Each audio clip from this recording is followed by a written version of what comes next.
and Juvenile Justice Committee to order, and we'll begin with bill introductions. First, within the committee room, are there any persons appearing today that would like to offer bill introductions? Okay, committee, I have a few that I'm going to offer. I'm going to list these and ask at the end if there are any particular objections to any of them that you speak up. The first one will be, I'm going to give you just the last 5 digits. It'll be 0534. Short title will be rioting in a correctional facility or jail. This is being offered on behalf of Doug McNutt, the Pawnee County Attorney. Second item will be 0529. This is going to be identical to House Bill 2496 of last year, relating to the issuing of identification cards for probationers by probation and community corrections officers. This is on behalf of the State Committee on Corrections Reform Commission. Number 0537, this will be a bill offered on behalf of the Committee on Corrections Reform. This relates to SNAP benefits for felons on release from prison. Number 0530, again, a driver's license bill relating to suspension of driving privileges. It is identical to House Bill 2547 of last year, being offered on behalf of the Criminal Justice Reform Commission. 0659, a bill relating to specialty courts, being offered on behalf of the Criminal Justice Reform Commission. Committee, any objections to the introduction of these bills? Okay, seeing none, they will be introduced. I have anyone in the virtual world have any bill introductions, committee members or otherwise? Nancy Strauss.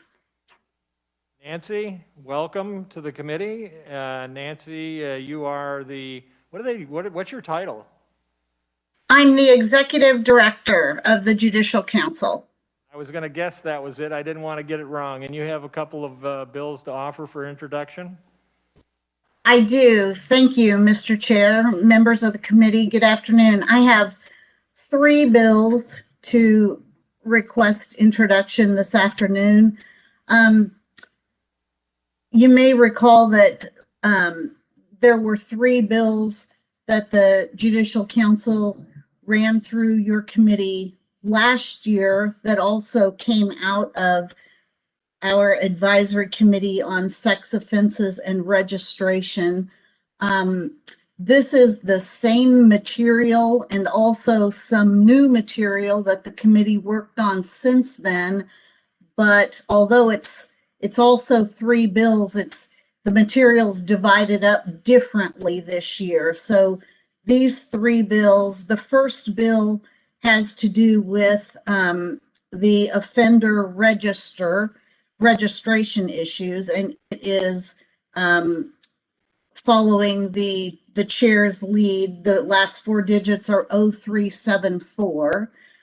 The second bill has to do with making amendments to some sex offense crimes in Chapter 21, last 4 digits 0552. And the third bill has to do with sentencing issues, 0639. And these are being offered on behalf of the Kansas Judicial Council, is that correct? That is correct, Mr. Chair. Thank you very much. Committee, any objections? Seeing none, the bills will be introduced. Thank you very much, Nancy, and thanks to the Judicial Council for all the work on these. Thank you. Committee or others virtually, anyone else have any offer of bill introduction this afternoon? I see no hands. I see no waving.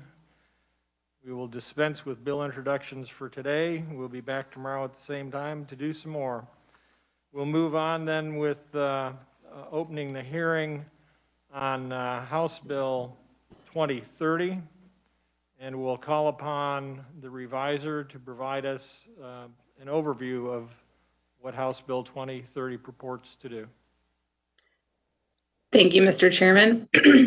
House Bill 2030 would make changes to terminal medical release from custody of the Secretary of Corrections. So under current law in KSA 223729, the Prisoner Review Board, upon application by the Secretary of Corrections, can approve an application for terminal medical release if a doctor has determined that a prisoner has a terminal medical condition and is likely to die within 30 days.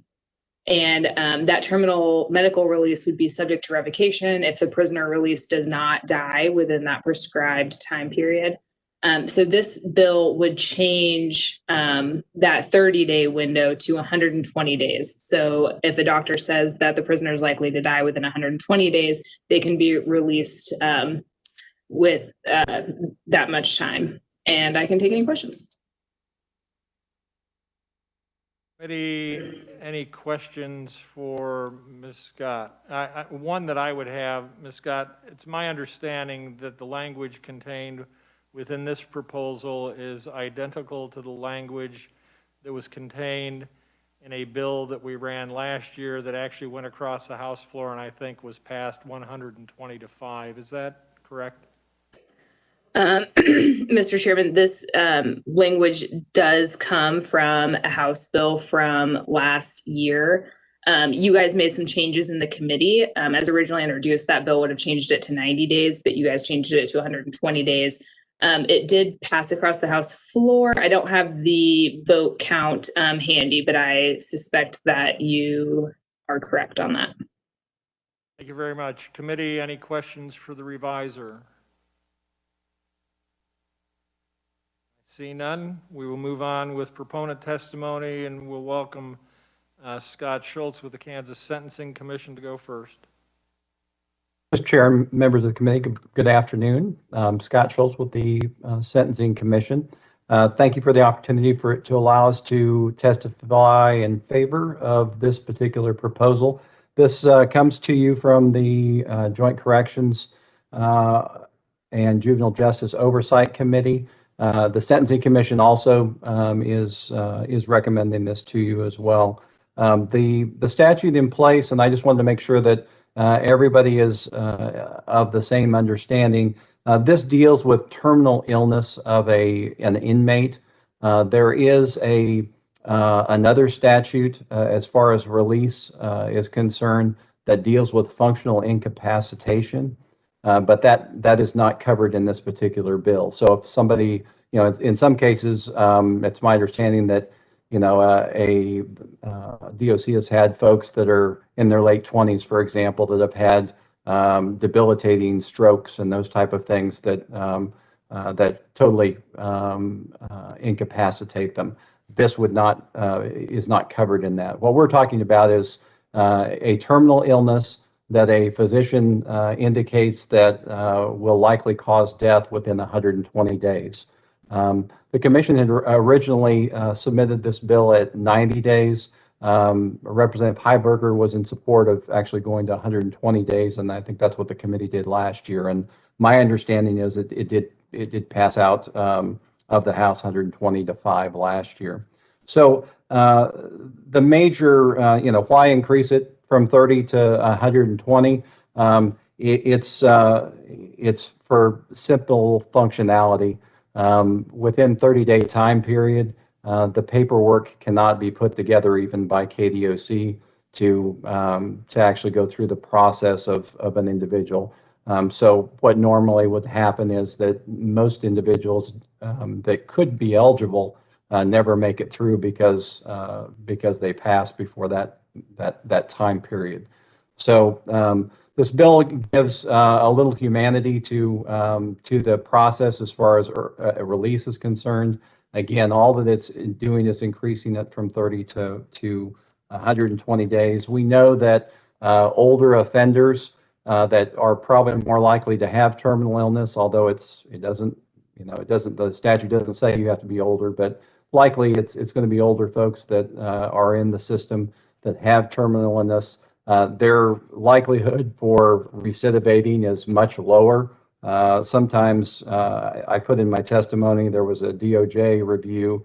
They found it to be in the single digits, about 3.1% recidivism rate for those federal offenders that had received compassionate release, as opposed to 30% among the federal inmate population as far as their recidivating rate. So part of the issue is Kansas is behind the curve on this as far as the rest of the country is concerned. A study that I noted in my testimony that is its footnote 8, I believe, has a survey of states. There are a handful of states that provide early release for offenders 30 to 60 days out, but most of the other states are actually higher than that. Kansas was actually emphasized and brought out in that particular survey as one of the most extreme examples, being at 30 days. And so what we know from DOC, and I think they have that perhaps in their fiscal impact, is that prior to this, from 2016 to 2020, they were getting 0 to 1 applications per year that folks would be eligible. With this change, they estimated to be 9 to 10 per year. And keep in mind, that's just potentially eligible, not being released. So the Prisoner Review Board does the evaluation. Then you have to be, in addition to, and I'll go ahead and, if I can, and share my screen real quick. Hopefully, can you see that?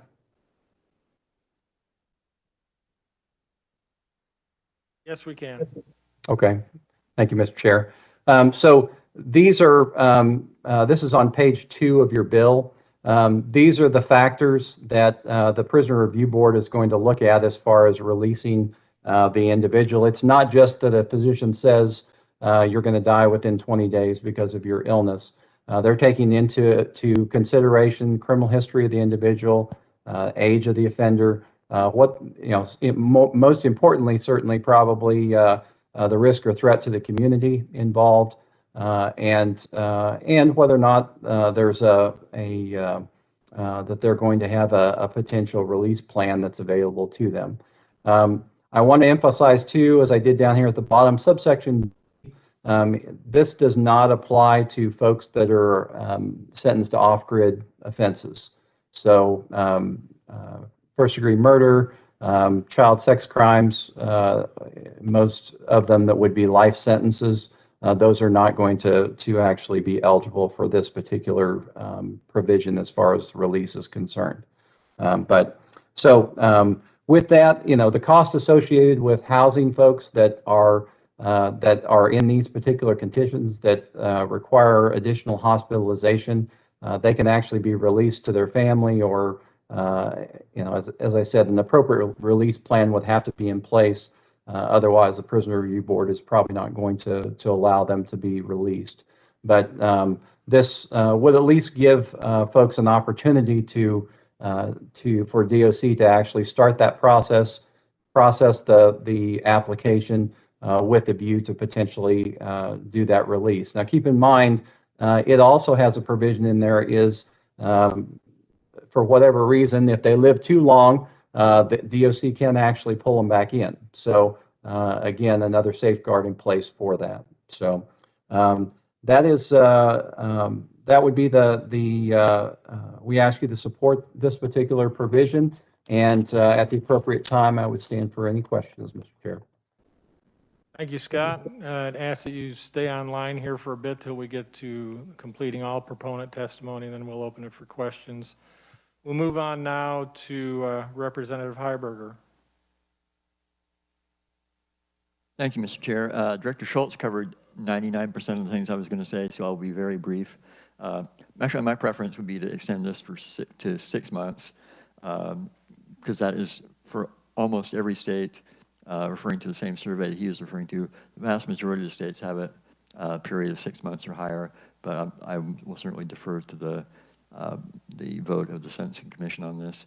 And I want to emphasize again that there are very strict safeguards in place for this.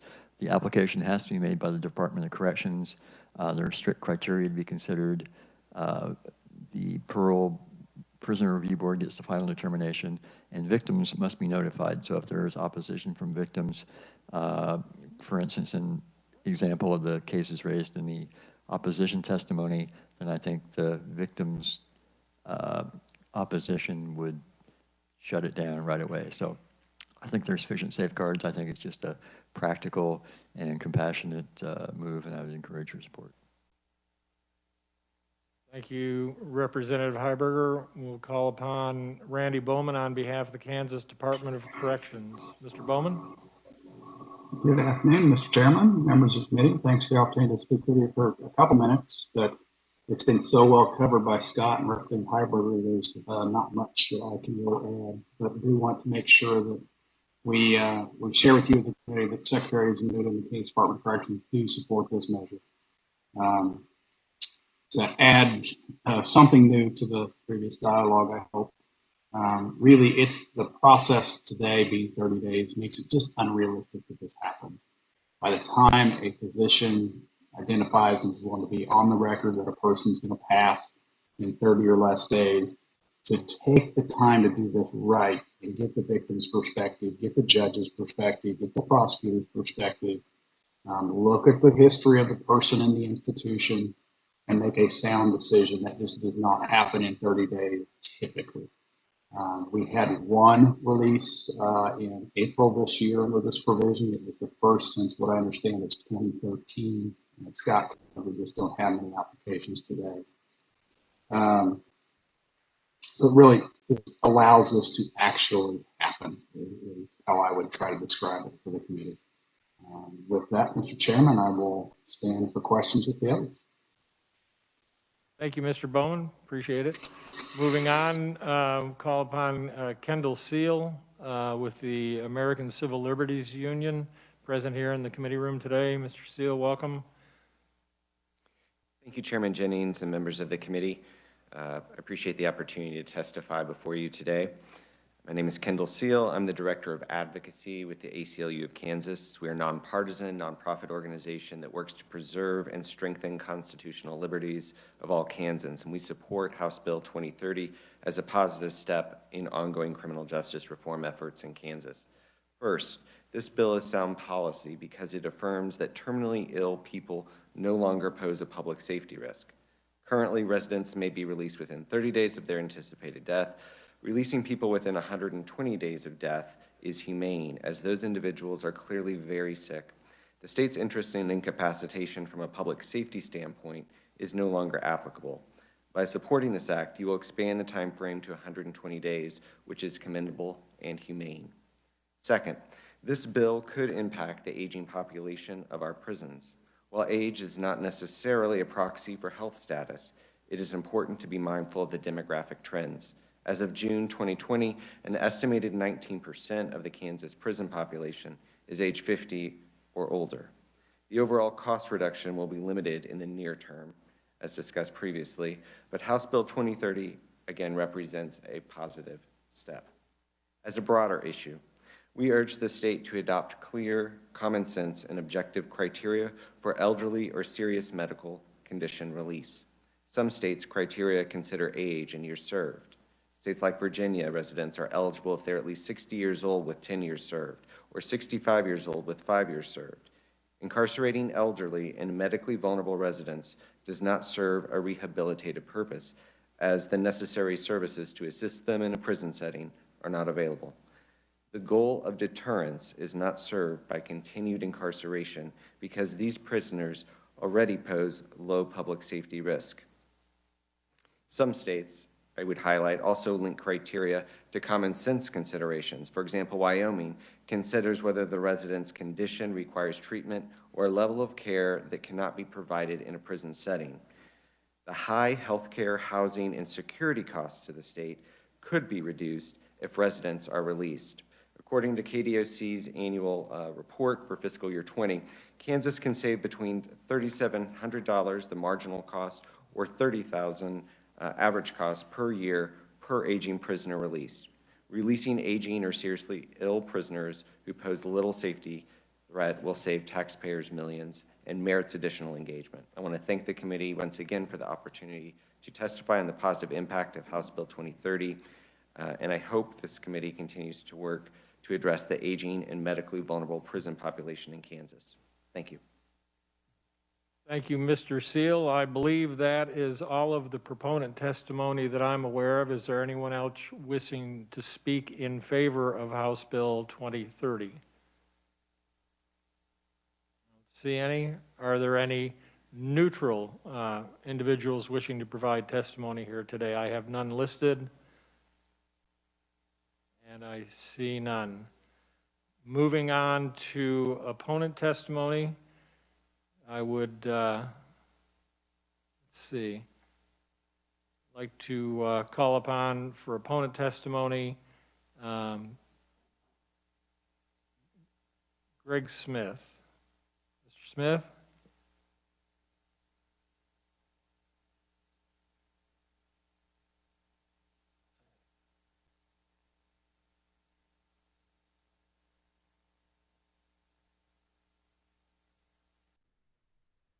All right, Mr. Smith's testimony is written only. I will commit that to the committee for its consideration.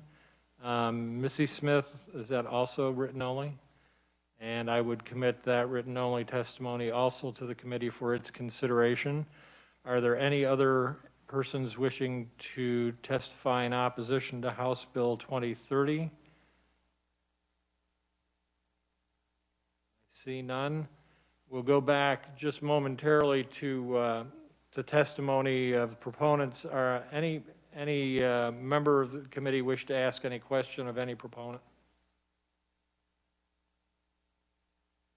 Representative French. Thank you, Mr. Chairman. Yes, this is Representative David French. Just want to confirm that this process is initiated by the inmates and not by KDOC. Is that true? Call on Randy Bowman. Can you answer that? If not, Natalie Scott. Randy, you can go ahead if you want to, but the process is actually initiated by the Secretary of Corrections, and let me find you the exact line notation here in the bill. So if you look on the first page of the bill at line 8, the first part, it reads, upon application of the Secretary of Corrections, the chairperson of the Prisoner Review Board may grant release. And so that formal process of making application to the Prisoner Review Board is initiated by the Secretary of Corrections. Now, Randy might have some more information on how, they pick inmates or how they find inmates or how that process works, but the legal application is made by the Secretary. Yes, Mr. Bowman, if you could maybe explain a little bit the internal process that's utilized within the institutions to bring these cases to light. Yeah, Mr. Chairman, happy to try to add to that. So, being the nature of our healthcare services, we have the University of Kansas as our healthcare oversight, which is right in our office, just a few steps away from the Secretary's office. So they monitor all of our healthcare, but when it's a health situation that's rising to this level, they will be firsthand involved along with then the doctor in the facility. And very typically, when you're talking these types of illnesses, cancer is one we're all pretty familiar with. The person might already even be in a community hospital.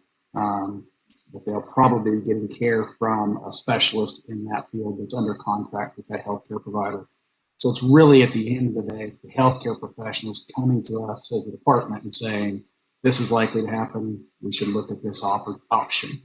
If there are family involved, there'll be consultations with the families in that process.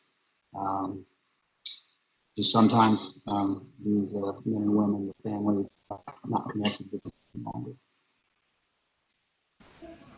Well, I brought this up last year, I believe it was, when I said I don't want KDOC dropping these inmates who are terminally ill back on society without. I just don't want them to try to drop it back on society to take care of them unless there's actually a good release plan already in place, and that the inmates themselves want to be released with that plan. I don't want the KDOC just to go ahead and say, okay, we're going to get rid of them. They're no longer our responsibility. And I know we talked about it last year, Randy. I just want to confirm that, okay? Thank you. Mr. Bowman? Yeah, Mr. Chairman and Representative French. Yeah, what the process in the statute says is that whether there's an appropriate release plan been established, and yes, there's going to be some discretion for the Prisoner Review Board to decide what that is. That's discretion they apply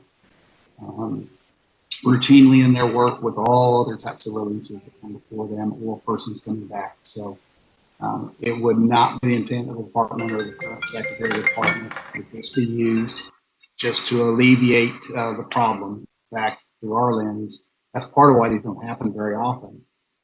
Who's going to pay for their health care when they leave our system? Who's going to house them when the families are unable or unwilling to? Is why some of these applications don't get to the process today. All righty. Thank you very much, Mr. Bowman. Committee in the room, any questions? I don't see any in the room. Anyone else out in the virtual world have any additional questions, committee members? I see none. I thank everyone for their testimony, committed to the committee for its consideration. We'll close the hearing on House Bill 2030, and we'll move on to the next item on our agenda, which is discussion and final action on 3 bills previously heard by the committee. In keeping with the rules, it would be helpful for me to know at this point, and perhaps the members that this would apply to. I remind you of the rule that was asked for and has been carried out as a result of leadership's position of exercising extraordinary caution to assure that we don't take any steps in adopting legislation that might make it unnecessarily subject to legal challenge because of a procedural flaw. And to that end, the instruction has been that committee members who are appearing virtually must be within their office located or within the Capitol building located here in Topeka. And I would ask that any member appearing virtually who is not present in the Capitol raise their hands so that I can at least make a note of that, and we'll not be counting your votes. I do see Representative Carmichael's hand raised. Anyone else?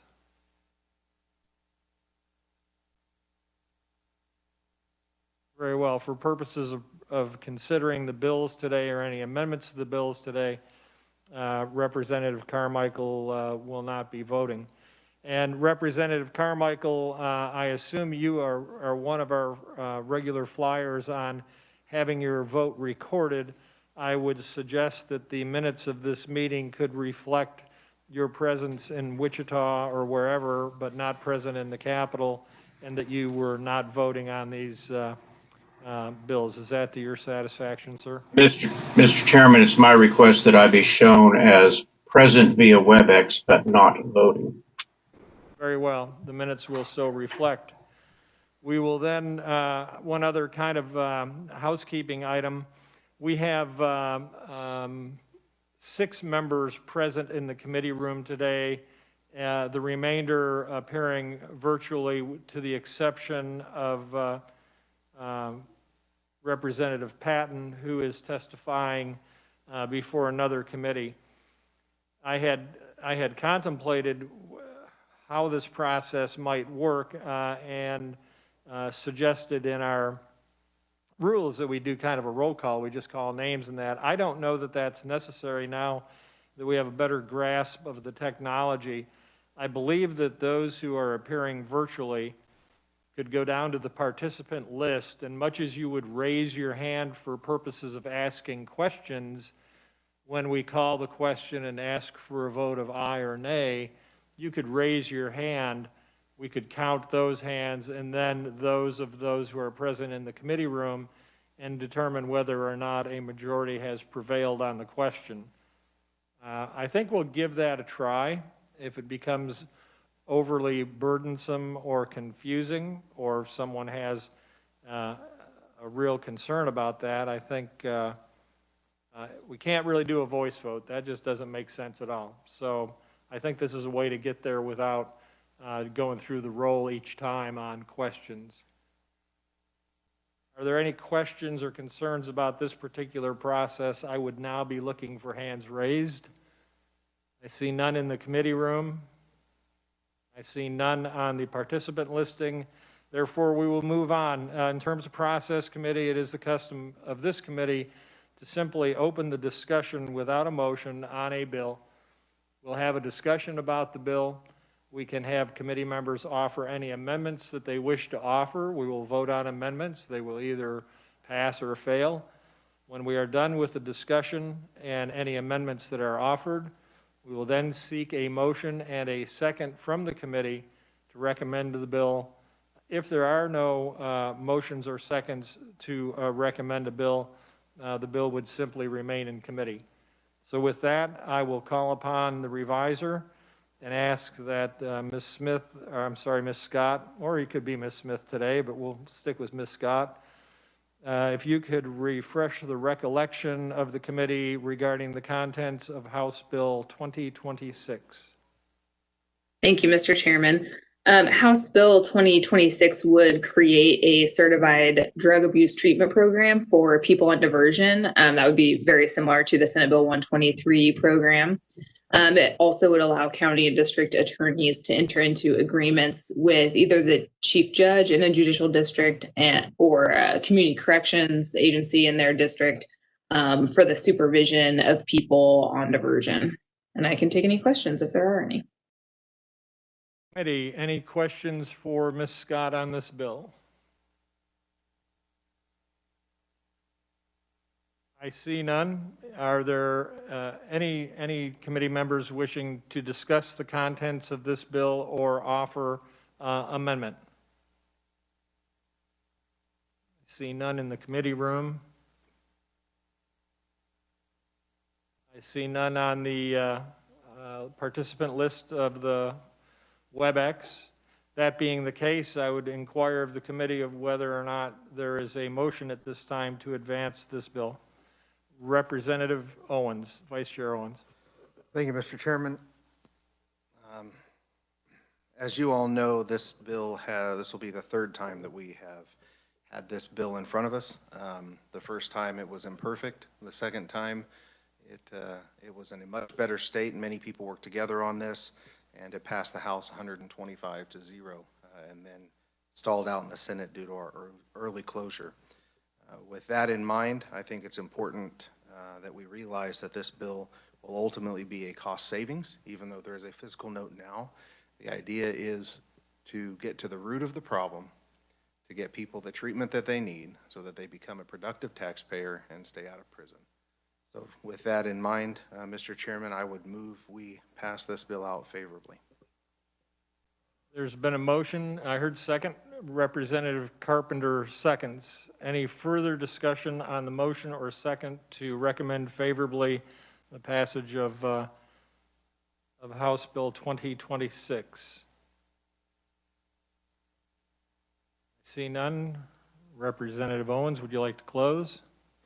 I close. Thank you, Mr. Chairman. Committee on the motion to recommend favorably House Bill 2026. All of those voting in favor, please raise your real or virtual hand.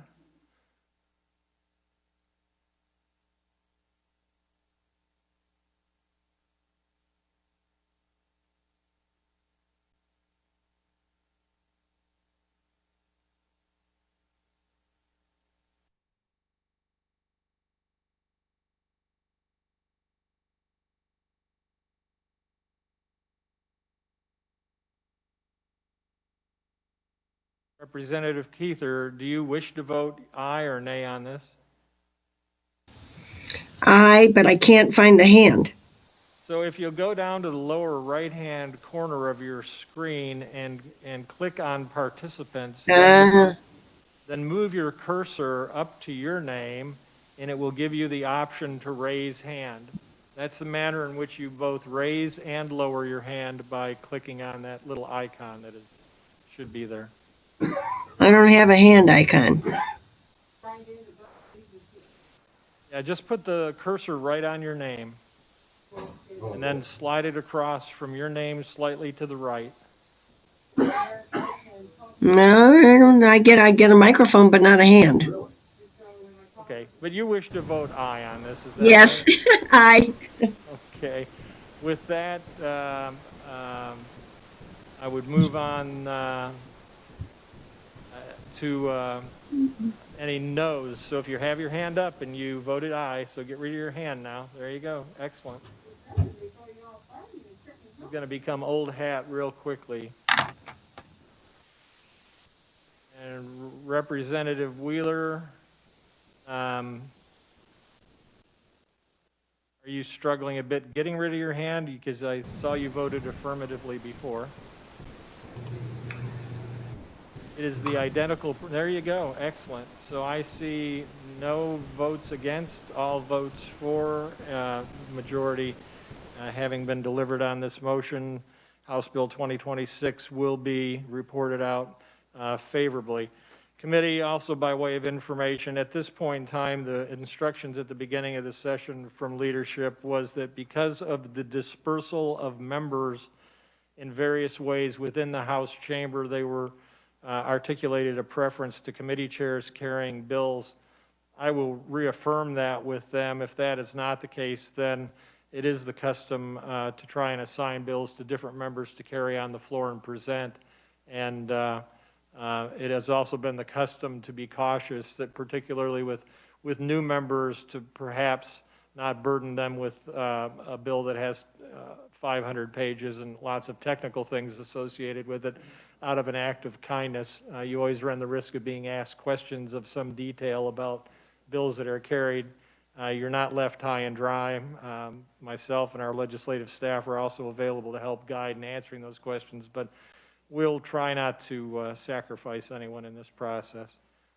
So we will move on now to consideration of House Bill 2027.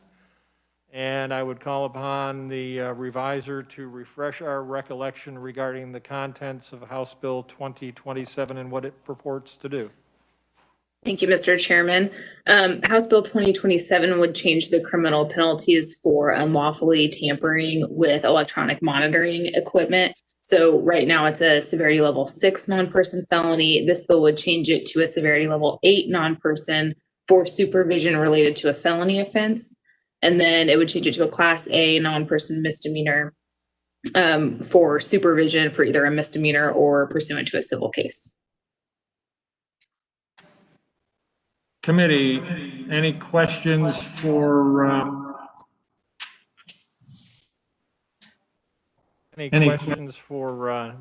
the reviser on House Bill 2027?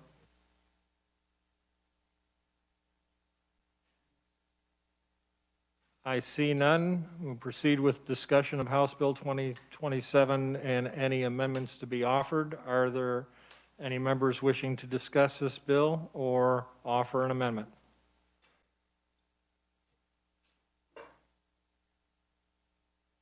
Representative Wheeler.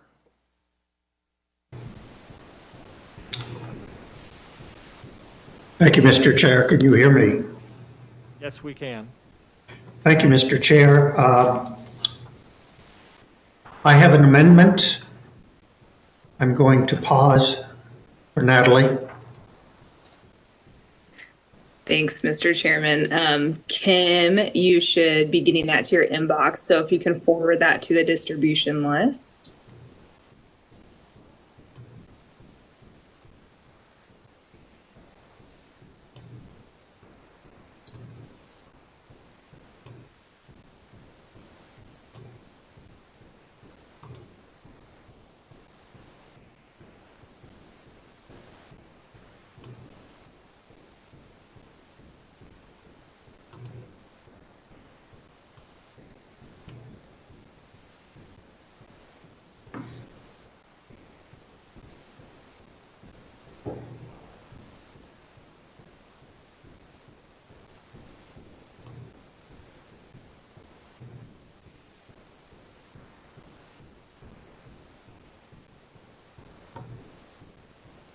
All right, looks like we all should have it now, and I'm going to share my screen so you guys can see it here.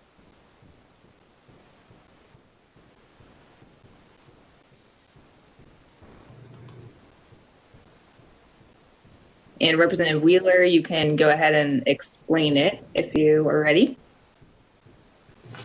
Thank you, Natalie. Thank you, Mr. Chair, Committee. My amendment recognizes what many people who have been involved in law enforcement know with certainty, that there are certain offenses that are inherently dangerous, and we see them repeated over and over again.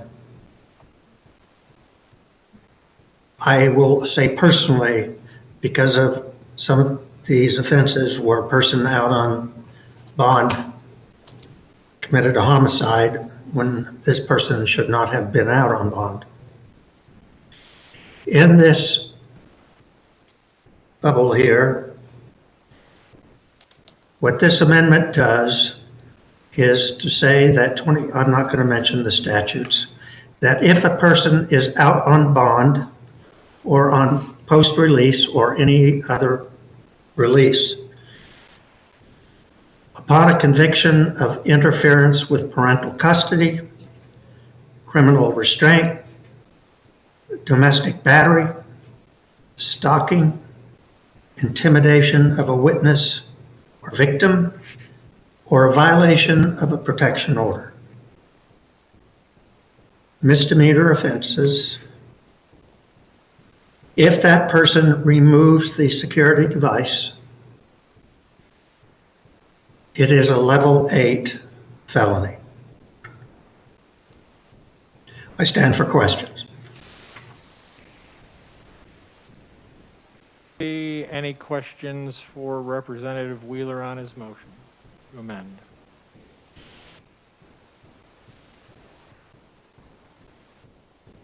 Vice Chair Owens. Thank you, Mr. Chairman. Maybe I'm not quite following here. So this basically says, as this reads, changes to a severity level 8 non-person felony in the case electronic monitoring equipment used pursuant to court-ordered supervision or as a condition of post-release supervision or parole of a felony or all of these other crimes. So it's adding to the list of people that could be charged in the event that they were put on electronic monitoring. Am I understanding that correct? That is correct, sir. Representative Carpenter. Thank you, Mr. Chairman. So I'm relatively new to this committee, never served on it before. So, pardon any ignorance here, but why are we adding all of these items when they weren't originally written into the bill? That's a good question. I appreciate it, Representative Carpenter. Mr. Ed Klump and myself worked upon this amendment. Both of us, I'm going to defer, of course, to Mr. Klump for more years in law enforcement than I had. I had 20 years as a prosecutor. But before that, I did a great deal of high-level criminal defense. And the statutes that we have included are those that law enforcement knows that carry danger. For example, if a law enforcement officer is called to a call of domestic battery, that's one of the highest risks they have of being killed. These other crimes that are mentioned are ones that we see inherently repeated because of the incidences of passion involved. So when you remove the device, the victims of these crimes for which they are out on bond or post-release or whatever are inherently at risk because these crimes are high rates of recidivism. And that's the reason why they are particularly enumerated. We did leave out, as named in Article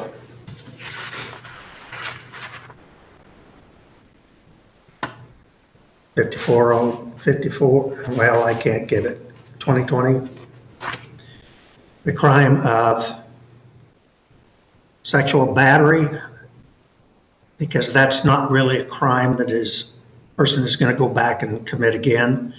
But the ones that are mentioned are the ones that are really at high risk for a person to reoffend, and that there's danger involved.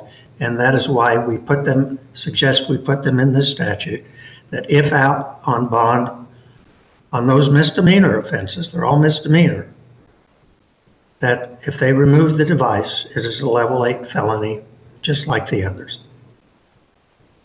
Thank you, Representative. Thank you, Chairman. Thank you, Representative Carpenter. Any other questions? Representative Heiberger? Not yet. Any other questions on the Representative Carmichael? Thank you. Representative Wheeler, I think your intention here is to try to protect the public from folks who are prone to commit serious offenses while they're out on pretrial release. I think that's what we're trying to do here, isn't it? Yes, but it could also be other methods of release, Representative. But you are correct, and it is the public, but more particularly, it is the victims of the offenses for which they have victimized for being convicted. I guess that was a big circular statement. Well, Representative, I certainly support what you're doing here because I think we really ought to tighten this up. But maybe you can explain to me why in the world it is that somebody, whether they're a felon or a misdemeanor, charged with either one of those, who gets the leniency of the court to be released into the community with a bracelet and then tears the ankle bracelet off so that they can't be found. Why in the world aren't we throwing them back in jail and locking them up without pretrial release? I mean, it seems to me it's just like breaking out of the county pen. That is an order of the court, Mr. Representative. I would ask that you direct your question in that direction. Okay. Well, I guess I'm just trying to say I don't like this whole bill. I think being lenient with people who break off the ankle bracelet that the court has ordered them to wear, they ought to be treated like somebody who broke out of the county jail. So it's a good thing I'm not there to vote against this. Thank you. Representative Smith.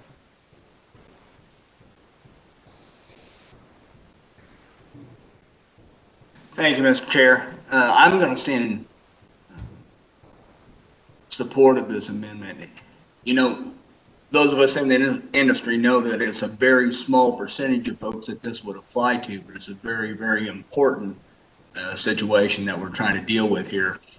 We all like to think of the individual out there, especially on pretrial release or along those lines. It's their first time, they're not going to offend, and that's likely true.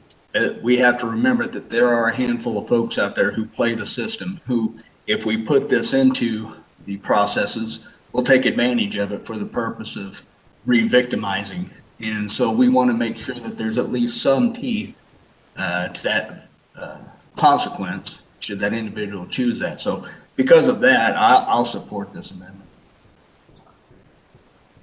Representative Heiberger.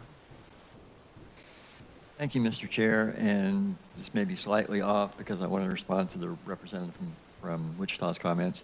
I agree that people who tamper with their bracelet ought to be treated the same as people who break out of county jail. Right now, they're treated more harshly in most cases, and that's one of the things this bill is intended to correct.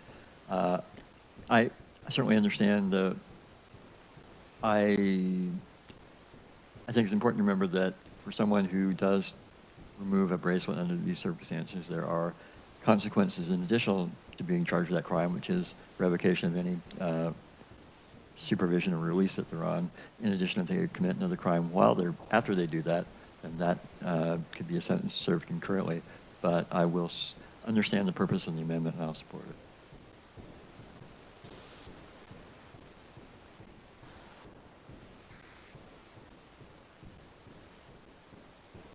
Natalie, question for you on this bill and this amendment. The amendment itself actually adds to the felony level of prosecution crimes for which the present law would amount to a misdemeanor if they committed the same offense. Is that correct? So, Mr. Chairman, I think what you're asking me, so the list that's being added here, those are all misdemeanor offenses. So if you commit that offense, it's a misdemeanor. But if you cut your bracelet off because you're being supervised, whether it be pre-trial or post-trial, if you're on any type of supervision for that offense and you cut your bracelet off, then it would be a felony. So today, as the law stands, if I'm charged with one of these offenses and I'm bonded out on one of these offenses and I cut off my bracelet, it would amount to a severity level 6 felony crime? Yes, no matter what you're on supervision for. So even if you're on supervision for any kind of misdemeanor or any kind of felony, it would be a 6. Right, okay. And what we're doing otherwise with the rest of the misdemeanors become misdemeanors and felonies, and this cluster of misdemeanors that are articulated in the amendment would then become level 8 rather than what it would be under current law if we made no change to the severity level. Correct. Okay.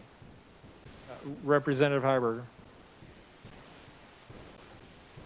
More for Natalie. Could you tell us the severity level for a charge of escaping from custody, county jail custody? Yes.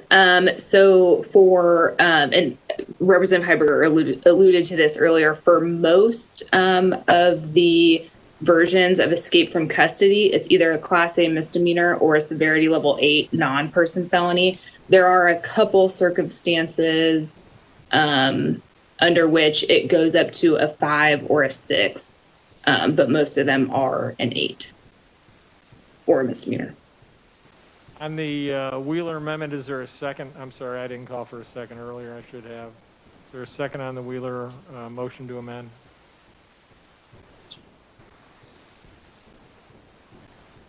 Representative Smith, you're seconding. All right. Any further discussion? See none. Representative Wheeler, you can move your motion to amend. Mr. Chair, I move my motion to amend. Very well. Those in favor of the Wheeler motion to amend within the room and virtually, please raise your hand. I'm saying aye. I still don't have a hand. Mr. Chair, on my computer, the hand is located down on the bottom bar where there are 3 dots.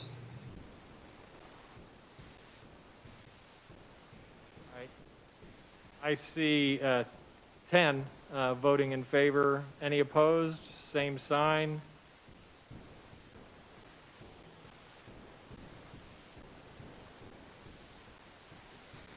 Wheeler amendment is adopted. We're back on the bill as amended. Committee, further amendments or discussion? Representative Keither, I now see your hand. Now it went away, so you've got it figured out. Good. Do you wish to speak, Representative Keither?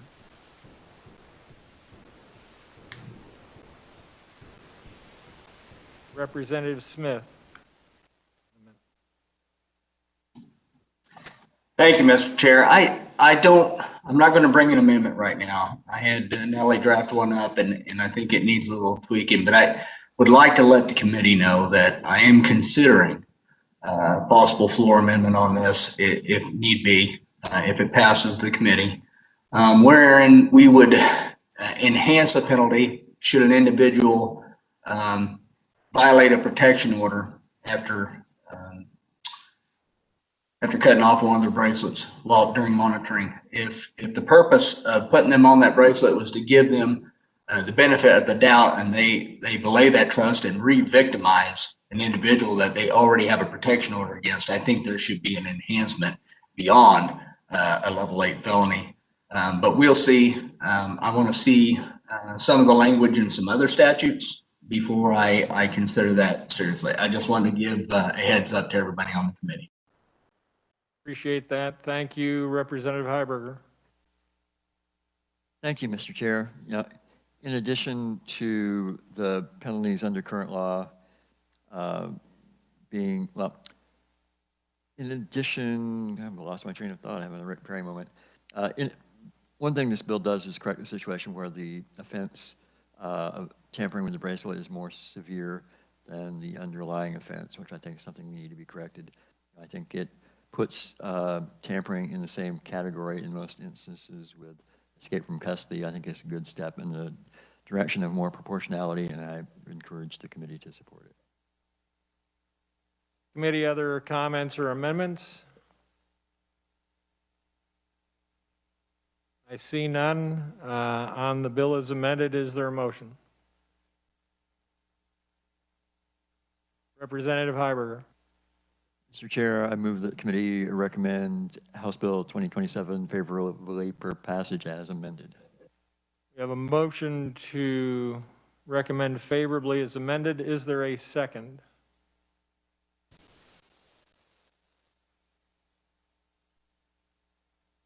Second by Wheeler. Those in favor, please raise your hands physically or virtually.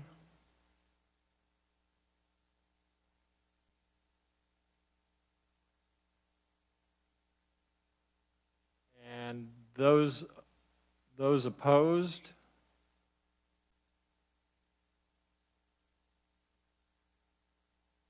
All right, I believe we've got a unanimous vote there. I'm sorry, Representative Smith, you're voting no, correct? Okay, one no, remainder yes. The bill will be reported favorably for passage. And Representative Heiberger, you have a standing order of recording your vote as an aye on this one.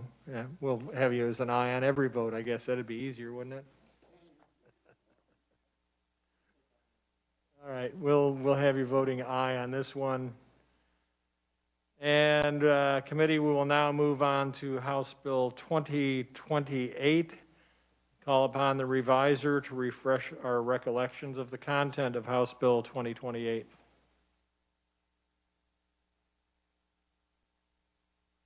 Thank you, Mr. Chairman. House Bill 2028 would align the felony loss thresholds for certain property crimes with that of theft. You'll recall a few years ago, we changed the felony loss threshold on theft from $1,000 to $1,500. But all those other property crimes, well, most of them, there are a couple exceptions, are still at $1,000. And so this would align those to all be the same as theft. Committee, questions for the reviser?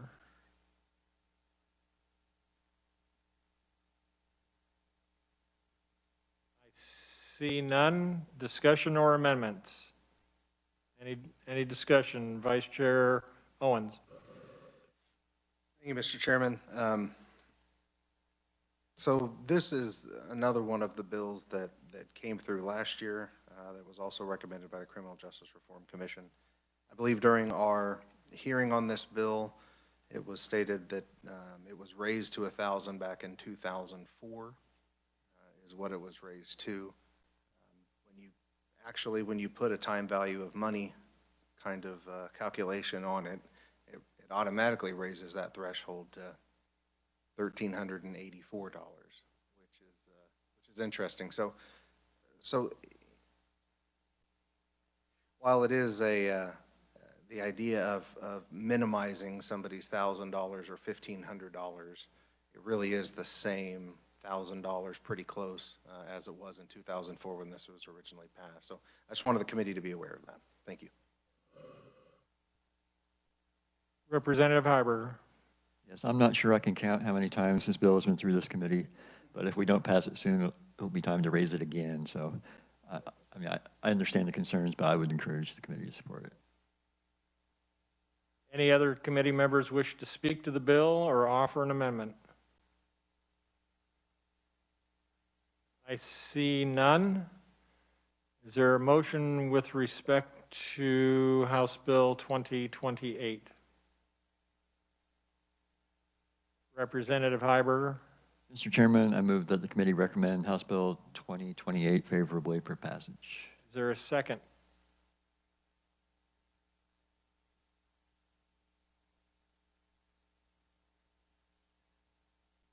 Second call. Is there a second to the Heiberger motion to report this bill favorably for passage? Representative Day, second. Second. We have a motion and second to report favorably House Bill 2028. Those in favor indicate by raising your hand.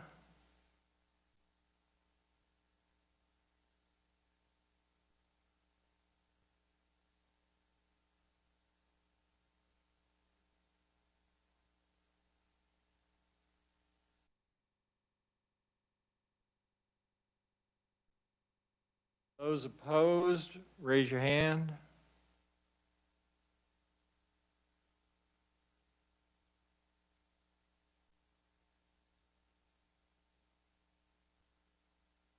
Very well. Motion passes with 7 votes in favor. We'll record Representative Heiberger as a yes.